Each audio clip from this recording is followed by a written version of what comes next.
Hello. What's up? Oh my goodness gracious. Hi. No one's on here yet.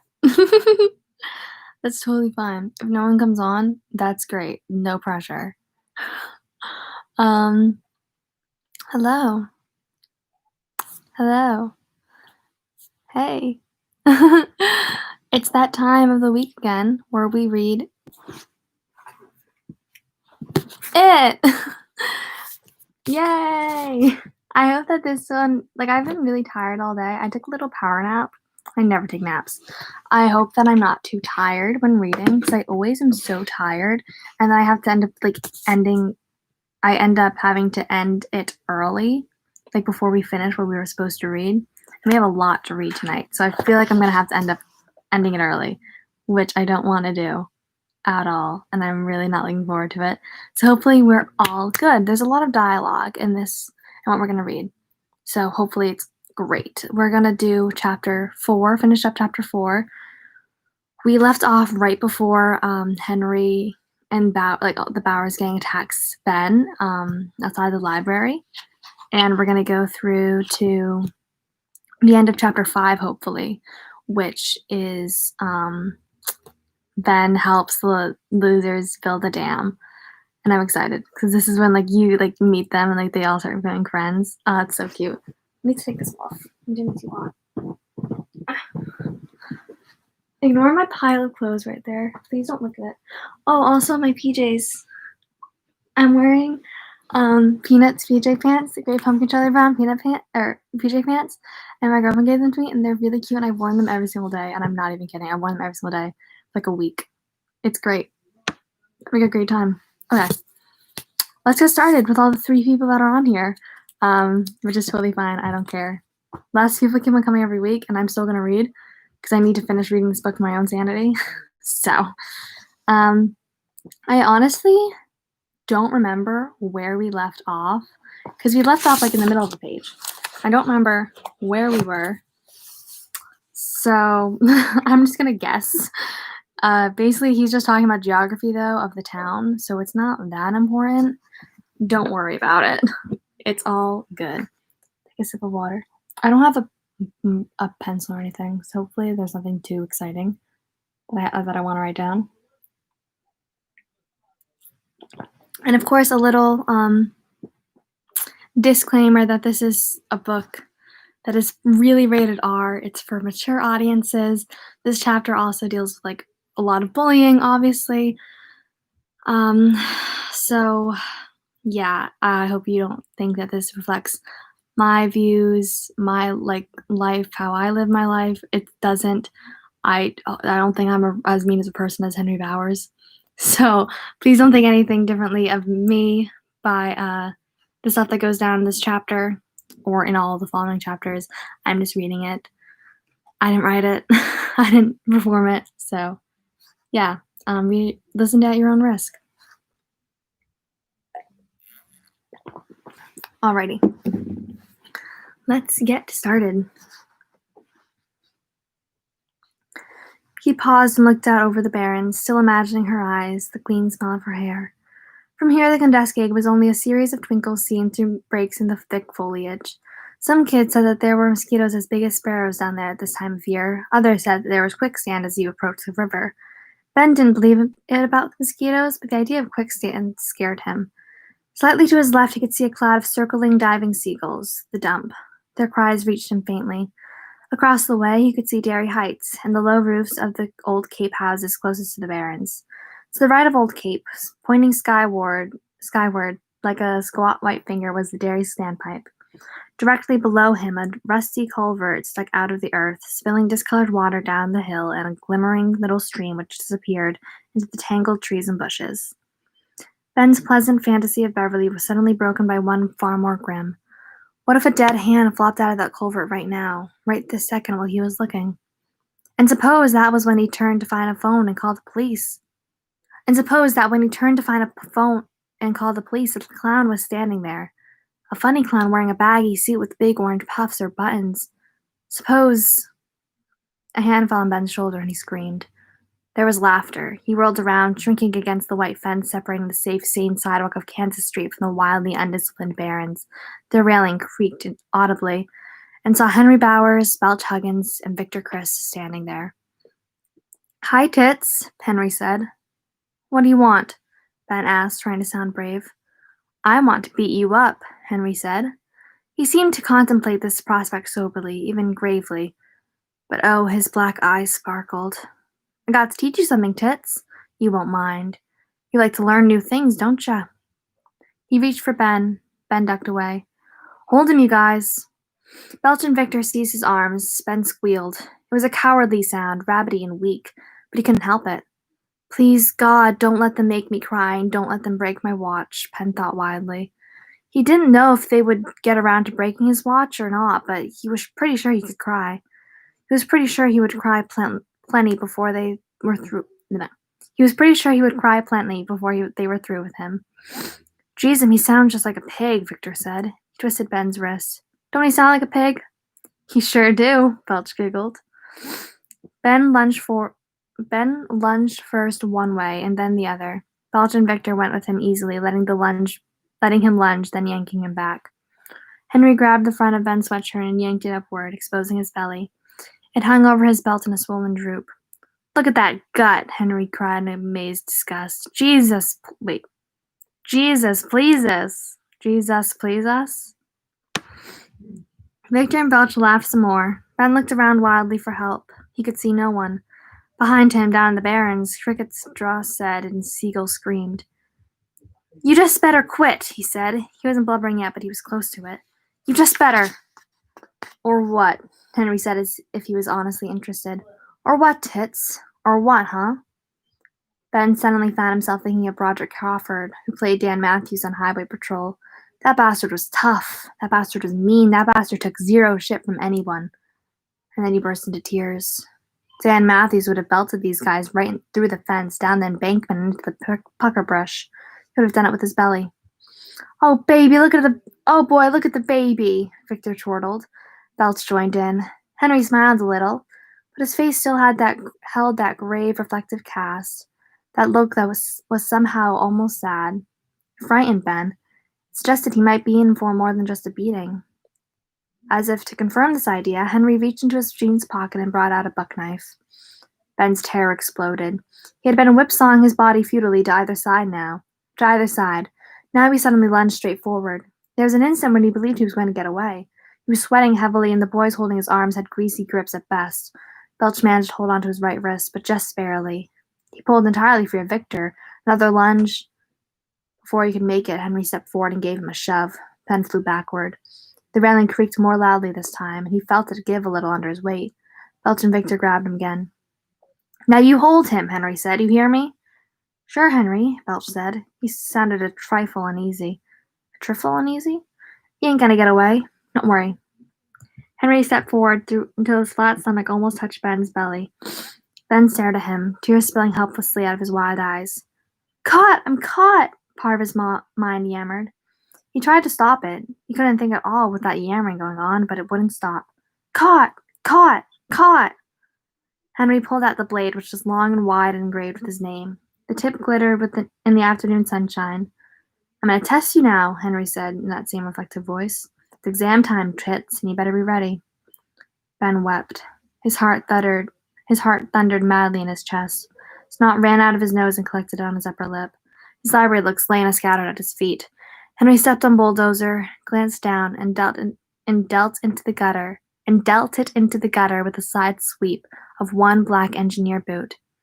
"Here's the first question on your exam, Tits. When somebody says, 'Let me copy' during finals, what are you going to say?" "Yes!" Ben exclaimed immediately. "I'm going to say yes. Sure, copy. Okay, all you want. Wait. Yes, sure, okay, copy all you want." The buck's tip slid through 2 inches of air and pressed against Ben's stomach. It was as cold as an ice cube tray just out of the Frigidaire. Ben gasped his belly away from it. For a moment, the world went gray. Henry's mouth was moving, but Ben couldn't tell what he was saying. Henry was like a TV with the sound turned off, and the world was swimming. "Don't you dare faint!" a panicky voice shrieked. "If you faint, he may get mad enough to kill you." The world came back into some kind of focus. He Saw that both Belch and Victor had stopped laughing. They looked nervous, almost scared. Seeing that had the effect of a head-clearing slap on Ben. All of a sudden, they don't know what he's going to do or how far he might go. However bad you thought things were, that's how bad they really are. Maybe even a little worse. You have to think. If you never did before and never do again, you better think now. Because his eyes say they're right to look nervous. His eyes say he's crazy as a bedbug. That's the wrong answer, Tits, Henry said. If just anyone says let me copy, I don't give a red fuck what you do. Got it? Yes, Ben said, his belly hitching with sobs. Yes, I got it. Well, okay, that's one wrong, but the biggies are still coming up. Ready for the biggies? I guess so. A car came slowly toward them. It was a dusty 55 Ford with an old man and woman propped up in the front seat like a pair of neglected department store mannequins. Ben saw the old man's head turn slowly towards him. Henry stepped closer to Ben, hiding the knife. Ben could still feel its point dimpling his flesh just above his belly button. It was still cold. He didn't see how that could be, but it was. Go ahead, yell, Henry said. You'll be picking your fucking guts off your sneakers. They were close enough to kiss. Ben could smell the sweet smell of juicy fruit gum on Henry's breath. The car passed and continued down Kansas Street, as slow and serene as the pace car in the Tournament of Roses parade. All right, Tits, here's the second question. If I say let me copy during finals, what are you going to say? Yes, I'll say yes right away. Henry smiled. That's good. You got that one right, Tits. Now here's the third question. How am I going to be sure you never forget that? I don't know, Ben whispered. Henry smiled. His face lit up and was for a moment almost handsome. I know, he said as if he had discovered a great truth. I know, Tits. I'll carve my name on your big fat gut. Victor and Belch abruptly began laughing again. For a moment, Ben felt a species of bewildered relief, thinking it had been nothing but make-believe. A little shuck and jive the three of them had whomped up to scare the living hell out of him. But Henry Bowers wasn't laughing.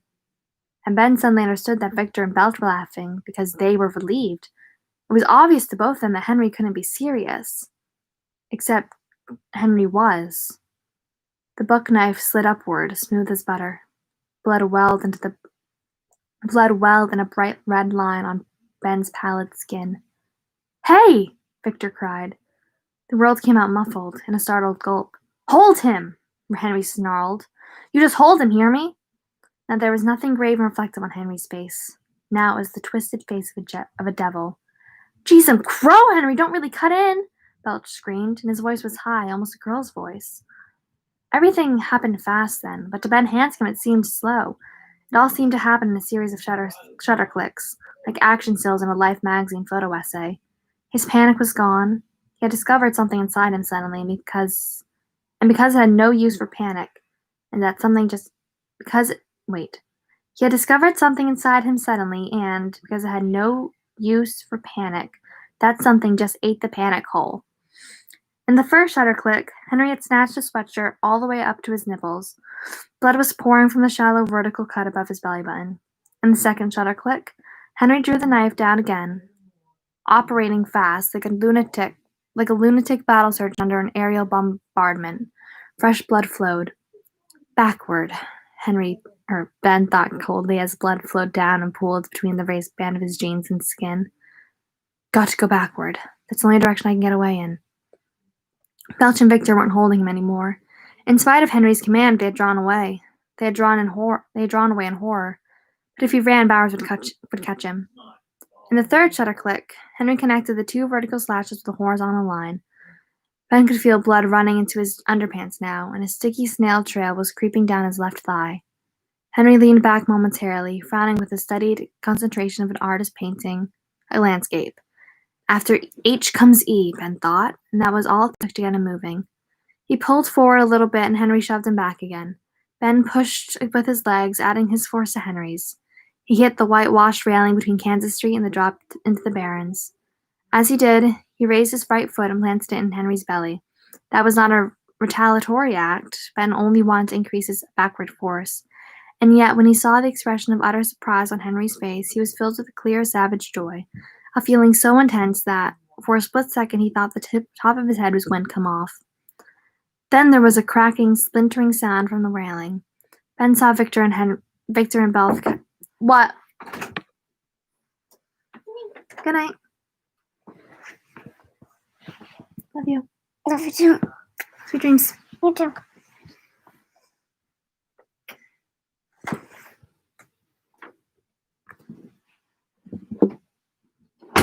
That was my sister.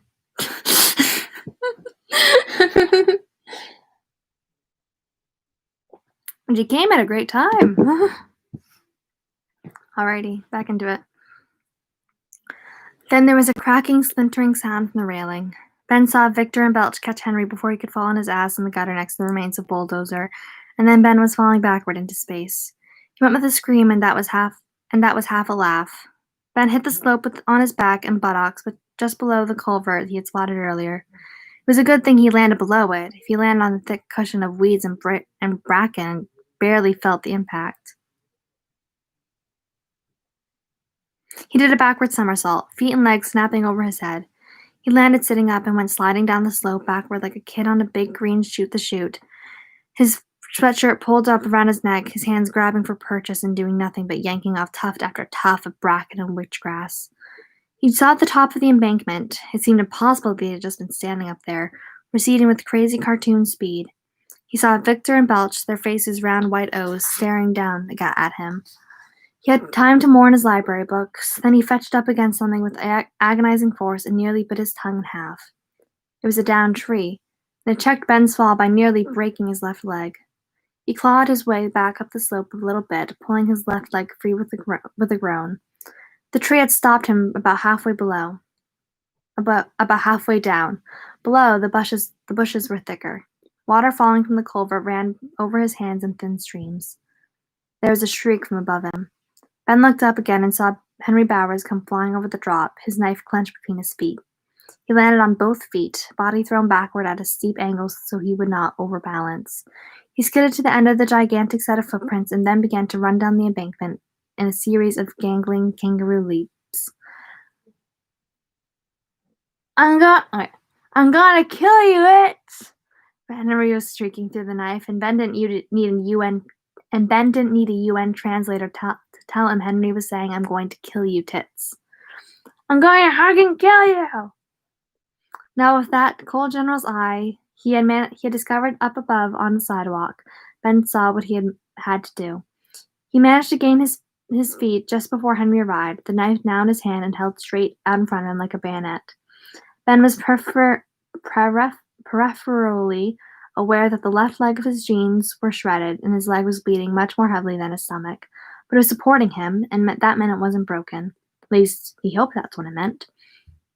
Ben crouched slightly to maintain his precarious balance, and as Henry grabbed at him with one hand and swept the knife in a long, flat arc with the other, Ben stepped aside. He lost his balance, but as he fell down, he stuck out his shredded left leg.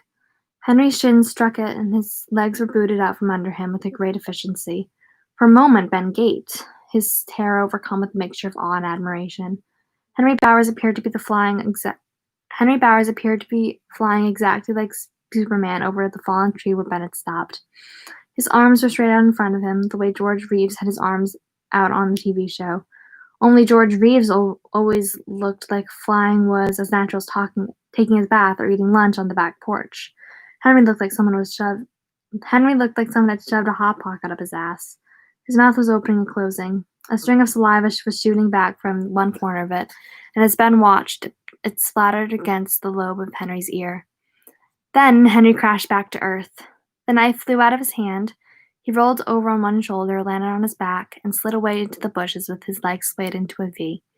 There was a yell, a thud, and then silence. Ben sat dazed, looking at the matted place in the bushes where Henry had done his disappearing act. Suddenly, rocks and pebbles began to bounce by him. He looked up again. Victor and Belch were now descending the embankment. They were moving more carefully than Henry, and hence more slowly, They would reach him 30 seconds or less if he didn't do something. He moaned. Would this would this new would this lunacy never end? Keeping his eye on them, he clambered over the downed tree and began to scramble down the embankment, panting harshly. He had a stitch in his side. His tongue hurt like hell. The bushes were now almost as tall as Ben himself. The randy green smell of stuff growing out of control filled his nose. He could hear the running water somewhere close, chuckling over stones and riling between them. His feet slipped, and here he went again, rolling and sliding, smashing the back of his hand against the jutting rock, shooting through a patch of thorns that hooked blue-gray puffs of cotton from his sweatshirt and little divots of meat from his hands and his cheeks. He slammed into a jarring halt, sitting up. With his feet in the water. Here was a little curving stream which wound its way into a thick stand of second-grown trees to his right. It looked as dark as a cave in there. He looked to his left and saw Henry Bowers lying on his back in the middle of the stream. His half-open eyes showed only whites. Blood trickled from one ear and ran toward Ben in delicate threads. Oh my God, I killed him. Oh my God, I'm a murderer. Oh my God.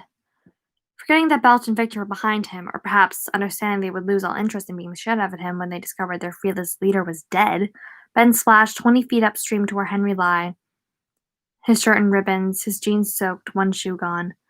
Ben was vaguely aware that there was precious little left of his own clothes, and that his body was one big rattletrap of aches and pains. His left ankle was the worst. It had already puffed tight against his soaking sneaker. He was favoring it so badly that he was really not walking but lurching like a sailor on shore for the first time after a long sea voyage. He bent over Henry Bowers. Henry's eyes popped wide open. He grabbed Ben's calf with one scraped and bloody hand. His mouth worked, and although nothing but a series of whistling aspirations emerged, Ben could still make out what he was saying. Kill you, you fat shit. Henry was trying to pull himself up, using Ben's legs as a pole. Ben pulled backward frantically.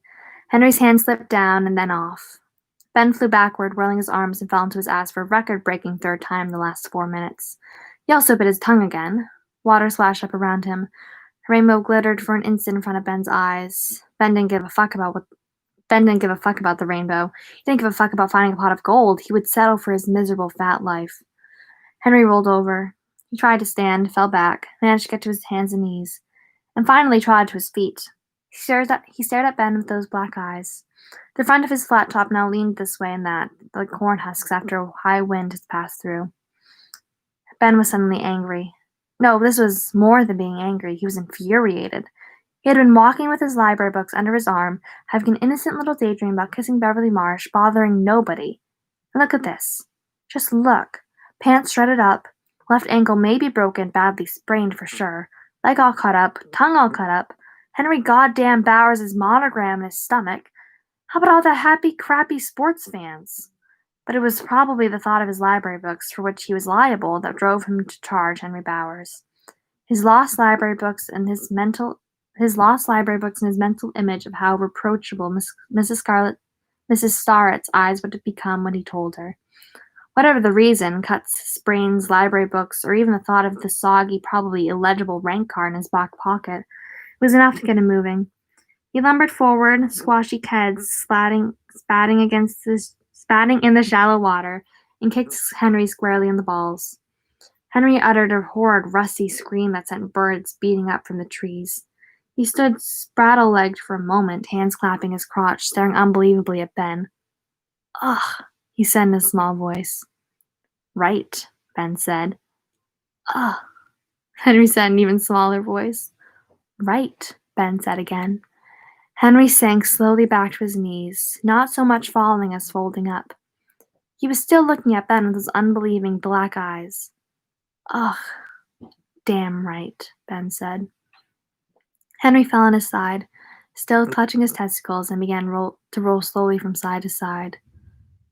Ugh, Henry moaned. My balls. Oh, you broke my balls. Ugh. He was now beginning to gain a little force, and Ben started to back away a step at a time. He was sickened by what he had done, but he was also filled with a kind of righteous, paralyzed fascination. Ugh, my fucking sack. Ugh, oh my fucking balls! Oh, this is gross. Ben might have remained in the area for an untold length of time, perhaps even until Henry recovered enough to come after him. But that but just then a rock struck him above the right ear with such a deep, drilling pain that until he felt warm blood flowing again, Ben thought he had been stung by a wasp. He turned and saw the other two striding up in the middle of the stream toward him. They had a handful of water-rounded rocks. Henry pegged one, and Ben heard it whistle past his ear. He ducked, and another one struck his right knee, making him yell with surprised hurt. A third bounced off his right cheekbone, that eye filled with water. He scrambled for the far bank and clutched as far as he could, grabbing onto protruding roots and hauling on a handful of bushes. He made it to the top. One final stone struck his buttock as he pulled himself up, took a quick look back over his shoulder. Belch was kneeling beside Henry while Victor stood half a dozen feet away, firing stones, one the size of a baseball, clipped through the man-high bushes beside Ben. He had seen enough. In fact, he had seen much more than enough. Worst of all, Henry Bowers was getting up again. Like Ben's own Timex watch, Henry could take a licking and keep on ticking. Ben turned and smashed his way into the bushes, lumbering along the direction he hoped was best. If he could cross the old Cape side of the Barrens, he could beg a dime off somebody and take the bus home.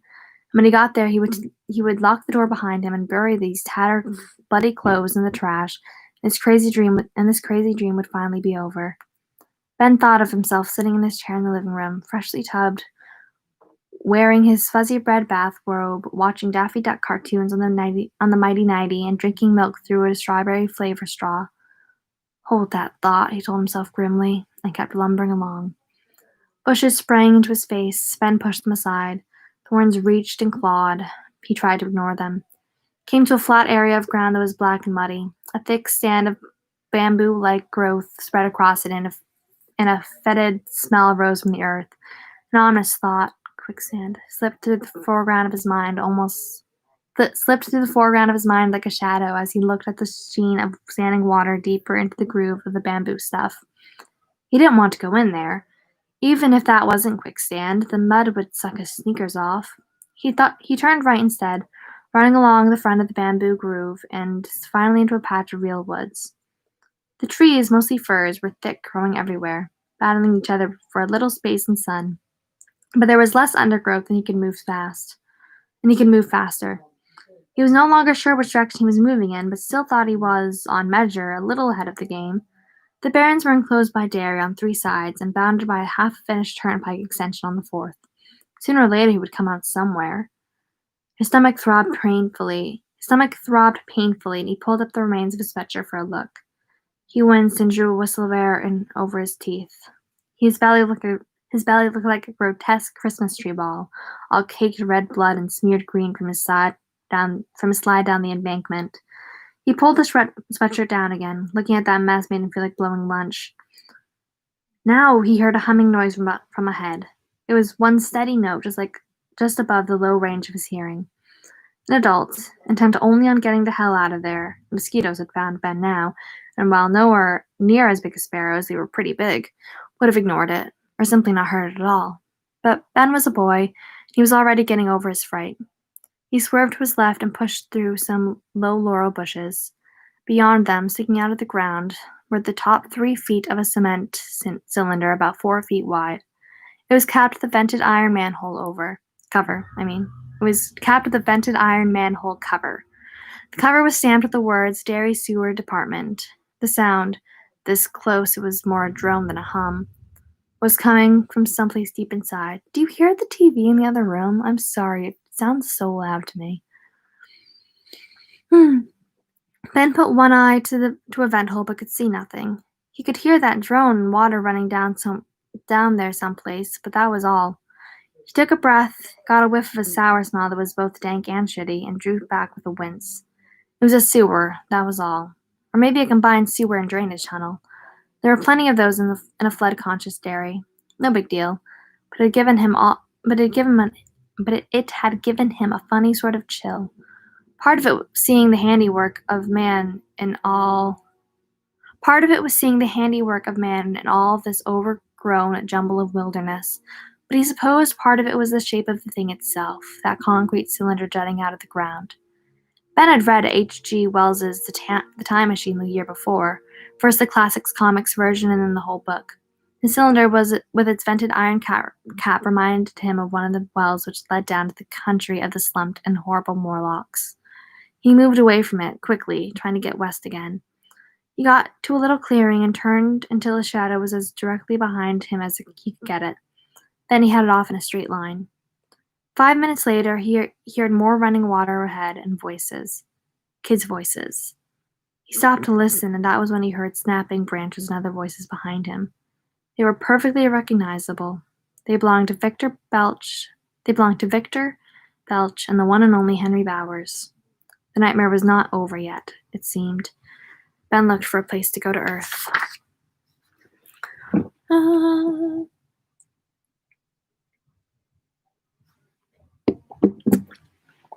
Part 10. He came out of his little hiding place about 2 hours later, dirtier than ever but a little refreshed. Incredible as it seemed to him, he had dozed off.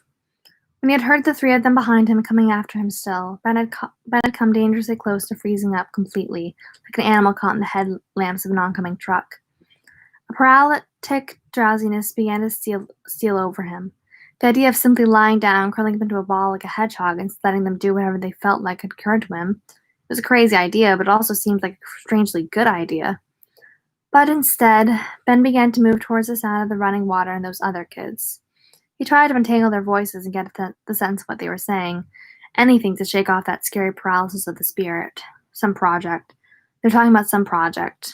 One or two of the voices were even a little familiar. There was a splash, followed by bursts of good-natured laughter. The laughter filled Ben with a kind of stupid longing. It made him feel more aware of his dangerous position than anything else had done. If he was going to be caught, there was no need to let these kids in for a dose of his medicine. Ben turned right again. Like many large people, he was remarkably light-footed. He passed close enough to the boys to see their shadows moving back and forth between him and the bright water, but they neither saw him nor heard him. Gradually their voices began to fall behind. He came to a narrow path which had been beaten down to a bare earth. Ben considered for a moment, then shook his head a little. He crossed it and plunged into the undergrowth again. He moved more slowly now, pushing bushes aside rather than stampeding through them. He was moving roughly parallel to the stream and to this. He moved more slowly now, pushing bushes aside rather than stampeding through them. He was still moving roughly parallel to the stream the other kids had been playing beside. Even though the intervening bushes and trees he could see, it was much wider than the one into which Henry had fallen. Here was another one of those concrete cylinders, barely visible amid the snarl of blackberry creepers, humming quietly to itself. Beyond, an embankment dropped off to the stream, and here an old, gnarled elm tree leaned crookedly over the water. Its roots, half exposed by bank erosion, looked like a snarl of dirty hair. I'm gonna try and read without my glasses. I wonder if that'll make my eyes calm down, because my eyes hurt. Reading for a while makes my eyes hurt. Hoping there wouldn't be bugs or snakes, but too tired and numbly frightened to really care, Ben had worked his way between the roots and into a shallow cave beneath. He leaned back. A root jabbed him like an angry finger. He shifted his position a little, and it supported him quite nicely. Here came Henry, Belch, and Victor. He had thought they might be fooled into following the path, but no such luck. They stood close by him for a moment, any closer than he could have reached out by his hiding place and touched them. Bet them little snot holes back there saw him, Belch said. Let's find out, Henry replied, and they headed back the way they had come. A few moments later, Ben heard him roar. What the fuck you kids doing here? There was some sort of reply, but Ben couldn't tell what it was. The kids were too far away, and this was close to the river. It was a Condescake, of course. It was too loud. But he had thought the kid sounded scared. Ben could sympathize. Then Victor Chris bellowed something Ben hadn't understood at all. What a fucking baby dam! Baby dam? Baby dam? Maybe Victor had said what a damn bunch of babies, and Ben had misheard him. Let's break it. Let's break it, Belch proposed. There were yells of protest, followed by a scream of pain. Someone began to cry. Yes, Ben could sympathize.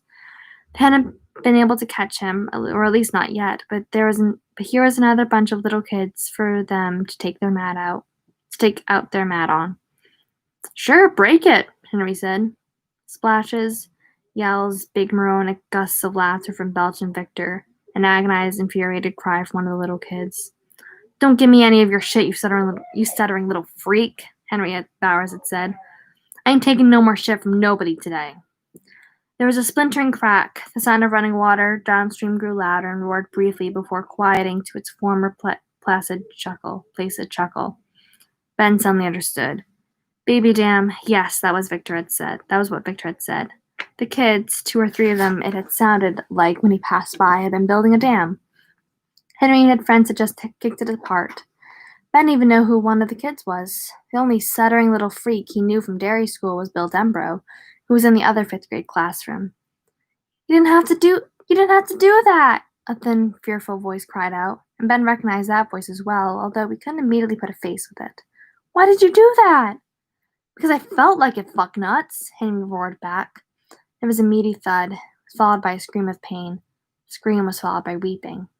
Shut up, Victor said. Shut up that crying, kid, or I'll pull your ears down and tie them under your chin. The crying became a series of choked snuffles. We're going, Henry said. But before we do, I want to know one thing. Seen a fat kid in the last 10 minutes or so? Big fat kid all bloody and cut up? There's a reply too brief to be anything but no. Whoa. Jeez Louise, this is what I'm watching. You sure? Belch asked. You better be, Mushmouth. I'm sure, Bill Denver replied. Let's go, Henry said. Probably waded back. He probably waded across back that way. Ta-ta, boys, Victor Chris called. It was a real baby dam, believe me. He brought it off without it. Splashing sounds. Belch's voice came again, but farther away now. Ben couldn't make out the words. In fact, he didn't want to make out the words. Closer by, the boy had been crying now resumed. There were comforting noises by the other boy. Ben had decided that there was just the 2 of them, stuttering Bill and the weeper. He half sat, half lay where he was, listening to the 2 boys by the river and the fading sounds of Henry and his dinosaur friends crashing toward the far side of the barrens. Sunlight flicked at his eyes and made little coins of light on the tangled roots above and around him. It was dirty in here, but it was also cozy, safe. The sound of running water was soothing. Even the sound of the crying kid was sort of soothing. His aches and pains had faded to a dull throb, and the sound of the dinosaurs had faded out completely. He would wait a while, just to be sure they weren't coming back, and then he would make tracks. Ben could hear the throb of the drainage machinery coming through the earth, could even feel it, a low, steady vibration that went from the ground to the root he was leaning against, and then went into his back. He thought of the Morlocks again, of their naked flesh. He imagined it would smell like the dank, shitty air that had come up through the vent holes of that iron cap. He thought of their wells driven deep into the earth, wells with rusty ladders bolted to their sides. He dozed, and at some point his thoughts became a dream. 11. It wasn't Morlocks he dreamed of. He dreamed of the thing which had happened to him in January, the thing he hadn't quite been able to tell his mother. It had been the first day of school after the long Christmas break. Mrs. Douglas had asked for a volunteer to stay after and help her count the books, and that had been turned in just before vacation. Ben had raised his hand. Thank you, Ben, Mrs. Douglas had said, favoring him with a smile of such brilliance that it warmed down into his toes. Suck ass, Henry Bowers remarked under his breath. It had been the sort of Maine winter day that is both the best and the worst. Cloudless, eye-wateringly bright, but so cold it was a little frightening. To make the 10-degree temperature worse, there was a strong wind to give the cold a bitter cutting edge. Ben counted books and called out numbers. Mrs. Douglas wrote them down, not bothering to double-check his work even on a random basis. He was proud to note. And then they both carried the books down to the storage room through the halls where radiators clanked dreamily. At first, the school had been full of sounds, slamming lockers, the clackety-clack of Mrs. Thomas's typewriter in the office, the slightly off-key choral renditions of the Glee Club upstairs, the nervous thud-thud-thud of basketballs from the gym, the scrooch and thud of sneakers as players drove toward the baskets or cut turns on the polished wood floors. Little by little these sounds ceased until, as the last set of books was totted up, one short, but it hardly mattered. Mrs. Douglas sighed. They were all holding together on a wing in a prayer. The only sounds were the radiators, the faint whish whish of Mr. Fazio's broom as he pushed colored sawdust up the hall floor, and the howl of the wind outside. Ben looked toward the book-room's one narrow window and saw that the light was fading rapidly from the sky. It was 4 o'clock and dusk was at hand. Membranes of dry snow blew around the icy jungle gym and swirled between the teeter-totters, which were frozen solidly to the ground. Only the thaws of April would break those bitter winter welds. He saw no one at all on Jackson Street. He looked a moment longer, expecting a car to roll through the Jackson-Witcham intersection, but none did. Everyone in Derry could save himself, and Mrs. Douglas might be dead or fled, at least from what he could see from here. He looked toward her and saw, with a touch of real fright, that she was feeling almost exactly the same things as he was feeling himself. He could tell by the look in her eyes. They were deep and thoughtful and far off, not the eyes of a schoolteacher in her 40s, but those of a child. Her hands were folded just below her breasts, as if in a prayer. I'm scared, Ben thought, and she's scared too. But what are we really scared of? He didn't know. Then she looked at him and uttered a short, almost embarrassed laugh. I've kept you too late, she said. I'm sorry, Ben. That's okay. Looked down at his shoes. He loved her a little, not with the frank, unquestioning love he had lavished on Mrs. Thibodeau, his first-grade teacher, but he did love her. If I drove, I'd give you a ride, he said, but I don't. My husband's going to pick me up 5:15. If you care to wait, we could. No, thanks, Ben said. I ought to get home before then. This was not really the truth, but he felt a queer aversion to the idea of meeting Miss Douglas's husband. Maybe your mother could? She doesn't drive either, Ben said. I'll be all right. It's only a mile home. A mile's not far when it's nice, but it can be a very long way in this weather. You'll go in somewhere if it gets too cold, won't you, Ben? Ah, sure. I'll go into Costello's market and stand by the stove a little while or something. Mr. Goudreau doesn't mind. And I got my snow pants, my new Christmas scarf, too. Mrs. Douglas looked a little reassured, and then she glanced toward the window again. It just looks so cold out there, she said. So inimical. He didn't know the word, but he knew exactly what she meant. Something just happened. What? He had seen her, he realized suddenly, as a person instead of just a teacher. That was what had happened. Suddenly he had seen her face in an entirely different way, and because he did, it became a new face, a face of a tired poet. He could see her going home with her husband, sitting beside him in the car with her hands folded as the heater hissed, and he talked about his day. He could see her making them dinner. An odd thought crossed his mind. A cocktail party question rose to his lips. Do you have children, Mrs. Douglas? I often think at this time that people really weren't meant to live this far north of the equator, she said. At least not at this latitude. Then she smiled, and some of the strangeness either went out of her face or his eye. He was able to see her, at least partially, as he always had. But you'll never see her that way again. Not completely, he thought, dismayed. I'll feel old until spring, and then I'll feel young again. It's that way every year. Are you sure you'll be all right, Ben? Yeah, I'll be fine. Yes, I suppose you will. You're a good boy, Ben.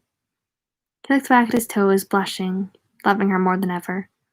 In the hallway, Mr. Fazio said, Careful of the frostbite, boy, without looking up from his red sawdust. I will. He reached his locker, opened it, and yanked on his snow pants.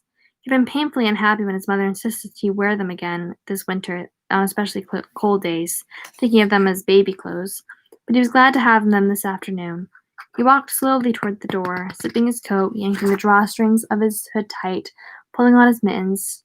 He went out and stood on the snow-packed top steps of the front stairs for a moment, listening as the door snicked closed and locked behind him.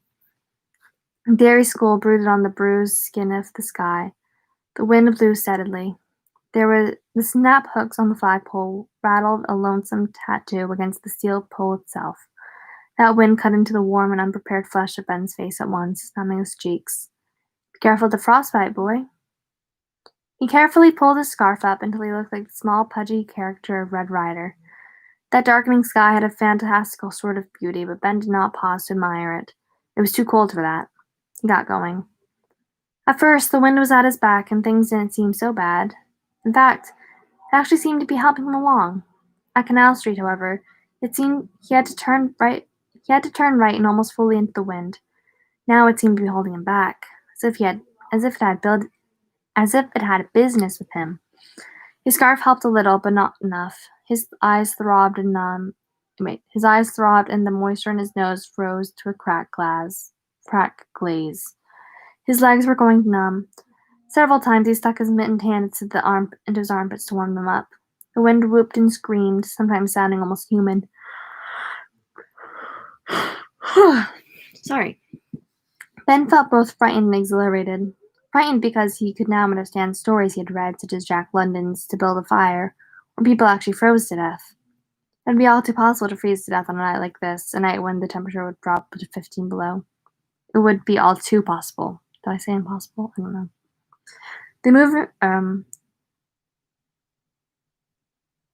The exhilaration was hard to explain. It was a lonely feeling, a somehow melancholy feeling. He was outside. He passed on the wings of the wind, and none of the people beyond the brightly lighted squares of their windows saw him. They were inside where there was light and warmth. They didn't know he had passed them, only he knew. It was a secret thing. Moving air burned like needles, but it was fresh and clean. White smoke jetted from his nose in neat little streams. And as sundown came, the last of the day, a cold, yellowing orange line on the western horizon, the first stars, cruel diamond chips glimmering in the sky overhead, came to the canal. He was only 3 blocks from home now, and eager to feel the heat on his face and legs, smoothing the blood again, making it tingle. Still, he paused. The canal was frozen into its concrete sluice like a frozen river of rose milk. Its surface humped and cracked and cloudy. It was moveless, yet completely alive in this harshly puritanical winter light, had its own unique and difficult beauty. Ben turned the other way, southwest, toward the barrens. When he looked in this direction, the wind was at his back again, made his snow pants ripple and flap. The canal ran straight between its concrete walls for perhaps a half a mile. Then the concrete was gone, and the river sprawled its way into the barrens. At this time of the year, a skeletal world of icy brambles and jutting naked branches. A figure was standing in the ice down there. Ben stared at it and thought, there may be a man down there, but can he be wearing what it looks like he's wearing? It's impossible, isn't it? The figure was dressed in what appeared to be a white silver clown suit. It rippled around him in the polar wind. There were oversized orange shoes on his feet. They matched the pom-pom buttons which ran down the front of his suit. One hand grasped a bundle of strings which rose to a bright bunch of balloons, and when Ben observed that the balloons were floating in his direction, he felt unreality wash over him more strongly. He closed his eyes, rubbed them, opened them. The balloons still appeared to be floating toward him. He heard Mr. Fazio's voice in his head. Be careful with the frostbite, boy. It had to be a hallucination or a mirage brought on by some weird trick of the weather. There could be a man down there on the ice. He supposed it was even technically possible he could be wearing a clown suit. But the balloons couldn't be floating towards Ben, into the wind. Yet that was what they appeared to be doing. Ben! The clown on the ice called. Ben thought the voice was only in his mind, although it seemed he heard with his ears. Want a balloon, Ben? There was something so evil in that voice, so awful, that Ben wanted to run away as fast as he could, but his feet seemed as welded to the sidewalk as the teeter-totters in the schoolyard were welded to the ground. They float, Ben. They all float. Try one and see. The clown began walking along the ice toward the canal bridge where Ben stood. Ben watched him come, not moving. He watched as a bird watches an approaching snake. The balloons should have burst in the intense cold, but they did not. They floated above and ahead of the clown when they should have been streaming out behind him, trying to escape back into the barrens, where some part of Ben's mind assured him this creature had come from in the first place. Now Ben noticed something else. Although the last of the daylight had struck a rosy glow across the ice of the canal, the clown cast no shadow. None at all. You'll like it here, Ben, the clown said. Now it was close enough so Ben could hear the clud-clud sound his funny shoes made as they advanced over the uneven ice. You'll like it here, I promise. All the boys and girls I meet like it here, because it's like Pleasure Island and Pinocchio and Never Neverland and Peter Pan. You never have to grow up, and that's what all the kiddies want, so come on, see the sights, have a balloon, feed the elephants, ride the choo-choots. You'll like it. No, Ben, how you'll float. And then, in spite of his fear, Ben found that part of him did want a balloon. Who in all the world owned a balloon which could float into the wind? Who had even heard of such a thing? Yes, he wanted a balloon, and he wanted to see the clown's face, which was bent down toward the ice, as if to keep out of that killer wind. What might have happened if the 5 o'clock whistle atop the dairy town hall hadn't blown just then, Ben didn't know. Didn't want to know. The important thing was that it did blow an ice pick of sound. Drilling into the deep winter cold. The clown looked up as it startled, and Ben saw its face. The mummy. Oh my God, it's the mummy, was his first thought, accompanied by its swooning horror that caused him to clamp his hands down viciously over the bridge's railing to keep him from fainting. Of course it hadn't been the mummy. It couldn't have been the mummy. Oh, there were Egyptian mummies, plenty of them, he knew that. But his first thought had been that he was the mummy, the dusty monster played by Boris Karloff in the old movie he had stayed up late to watch just last month at the Shock Theater. No, it wasn't that mummy. Couldn't be. Movie monsters weren't real, everyone knew that, even little kids, but it wasn't makeup the clown was wearing. Or was the clown simply swallowed a bunch of bandages? There were bandages, most of them around his neck and wrists, blowing back in the wind. But Ben could see the clown's face clearly. It was deeply lined, the skin a parchment map of wrinkles, tattered cheeks, arid flesh. The skin on its forehead was split but bloodless. Dead lips grinned back from a maw in which teeth leaned like tombstones. Its gums were pitted and black. Ben could see no eyes, but something glittered far back in the charcoal pits of those puckered sockets, something like the cold jewels of the eyes of Egyptian scarab beetles. And although the wind was the wrong way, it seemed to him that he could smell cinnamon and spice, rotting cerements treated with weird drugs, sand, blood, so old it had dried to flakes and grains of rust. They're so loud out there, oh my gosh. We all float down here, the mummy clown croaked, and Ben realized with fresh horror that somehow it had reached the bridge. It was now just below him, reaching up with a dry, twisted hand from which flaps of skin rustled like pennons, a hand through which a bone like yellow ivory showed. One almost fleshless finger caressed the tip of his boot. Ben's paralysis broke. He pounded the rest of the way across the bridge with the 5 o'clock whistle still shrieking in his ears. It only ceased as he reached the far side. It had been a mirage, had to be. The clown simply could not have come so far during the whistle's 10 or 15-second blast. But his fear was no mirage. Neither were the hot tears which spurted from his eyes and froze in his cheeks, a second after being shed. He ran, boots thudding, on the sidewalk. Behind him he could hear that mummy in the clown suits climbing up from the canal. Ancient stony fingernails scraping across iron, old tendons creaking like dry hinges. He could hear the arid whistle of the breath. He could hear the arid whistle of its breath pulling in and pushing out of the nostrils, as devoid of moisture as the tunnels under the Great Pyramid. He could smell its shroud of sandy spices, and he knew that in a moment its hands, as fleshless as the geometrical constructions he had made with his erector set, would descend upon his shoulders. They would turn him around, and they would stare into that wrinkled, smiling face. The dead river of its breath would wash over him. Those black eye sockets within their deep, glowing depths would bend over him. The toothless mouth would yawn, and he would have his balloon. Oh yes, all the balloons he wanted.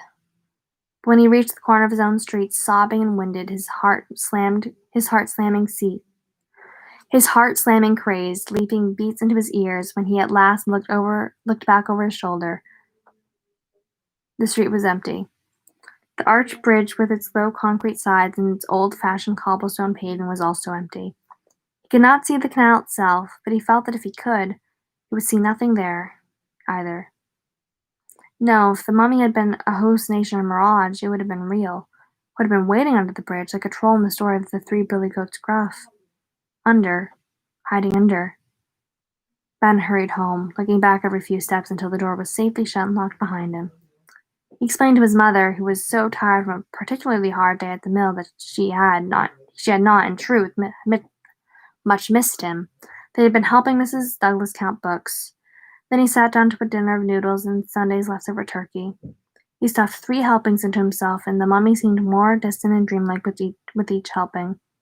It was not real. Those things were never real. They came fully to life only between the commercials of the late-night TV movies or during the Saturday matinees. Or if you were lucky, you could get 2 monsters for a quarter. If you had an extra quarter, you could buy all the popcorn you could eat. No, they were not real. TV monsters and movie monsters and comic monsters were not real. Not until you went to bed and couldn't sleep. Not until the last 4 pieces of candy, wrapped in tissues and kept under a pillow against the evils of the night, were gobbled up.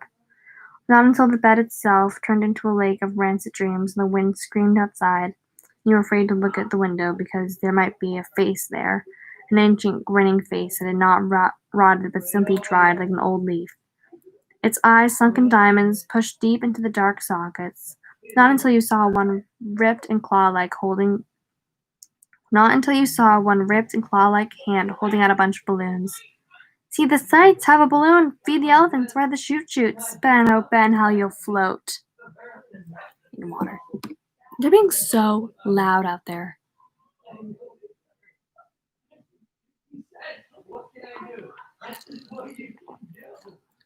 How much longer do we have for the rest of the chapter? Only 1 more page. What time is it?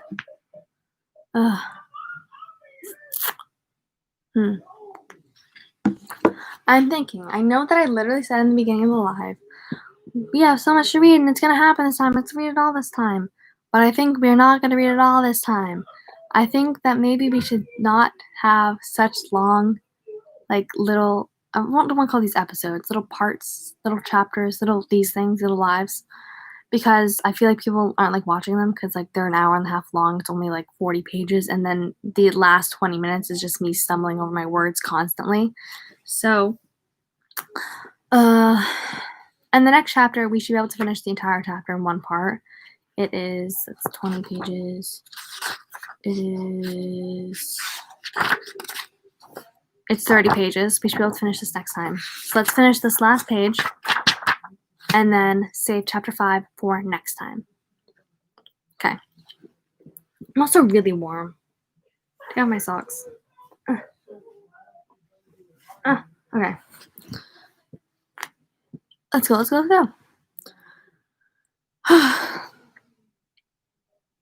Ben awoke with a gasp. Oh, part 12. Ben awoke with a gasp. The dream of the mummy still on him, panicked by the close, vibrating dark all around him. He jerked, and the root stopped supporting him and poked him in the back again, as if in exasperation. He saw light and scrambled for it. He crawled out into afternoon sunlight and the babble of the stream, and everything fell into place again. It was summer, not winter. Mummy had not carried him away into its desert crypt. Ben had simply hidden from the big kids into a sandy hole under a half-uprooted tree. He was in the barrens. Henry and his buddies had gone to a town in a small way on a couple of kids playing downstream because they hadn't been able to find Ben and go to town on him in a big way. Ta-ta, boys. It was a real baby dam, believe me. Ride it off without it. Ben looked glumly down at his ruined clothes. His mother was going to give him 16 different flavors of holy old hell. He had slept just enough to stiffen up. He slid down the embankment and then began to walk along the stream, wincing at every step. He was a medley of aches and pains. It felt like Spike Jones was playing a fast tune on broken glass inside most of his muscles. There seemed to be dried up drying blood on every inch of exposed skin. The damn building kids would be gone anyway, he consoled himself. He wasn't sure how long he'd slept, but even if it had only been half an hour, the encounter with Henry and his friends would have convinced Denbrough and his pal that some other place, like Timbuktu maybe, would be better for their health. Ben plunged grimly along, knowing Knowing if the big kids came back now, he would not stand a chance about running them. He hardly cared. He rounded an elbow bend in the stream and just stood there for a moment looking. The dam builders were still there. One of them was indeed stuttering Bill Denbrough. He was kneeling beside the other boy, who was propped against the stream bank in a sitting position. This other kid's head was thrown so far back that his Adam's apple stood out like a triangular plug. There was dried blood around his nose, on his chin, and painted along his neck and in a couple of streams. He had something white clasped loosely in one hand. Stuttering Bill looked sharply and saw Ben standing there. Ben saw with dismay that something was very wrong with the boy propped up on the bank. Denbrough was obviously scared to death. Thought miserably, won't this day ever end? I wonder if you could help me, Bill Denbrough said. His aspirator is empty. I think he might be. His face froze, turned red. He dug out the word, stuttering like a machine gun. Spittle flew from his lips, and it took almost 30 seconds of before Ben realized Denbrough was trying to say the other kid might be dying. And that's the end of chapter 4. And that's where we're going to stop. That is page 220. That's it. That's where we're going to go for today. Next chapter is Bill's point of view and is continuing that scene of the dam building and meeting Ben. So get excited. I love that scene. It's so, so cute. There's also a little like flashback moment. Yeah. Flashback moment. I don't know what this is a flashback of, but it's a flashback moment. So get excited. Get excited. Okay. Thank you all for hanging out. There was only a couple of people on here tonight, but I'm sure, or hopefully maybe there'll be more people that will watch this when it's an actual video on my channel and stuff. But nonetheless, I'm glad that we have this little thing every week. It's a lot of fun. I have fun. I'm tired, but I have fun. And I hope you guys have fun too and are enjoying the book, even though some parts aren't as enjoyable as others. It's nice to have like a little book club. It's so much fun. If I could say fun one more time, that'd be great. Alrighty. I'll see you next week at 10 p.m. right on here to read chapter 5. Read all of chapter 5. Bill Denbrough beats the devil. Alrighty. Have a great week. Have a great night. Catch y'all next time. Bye.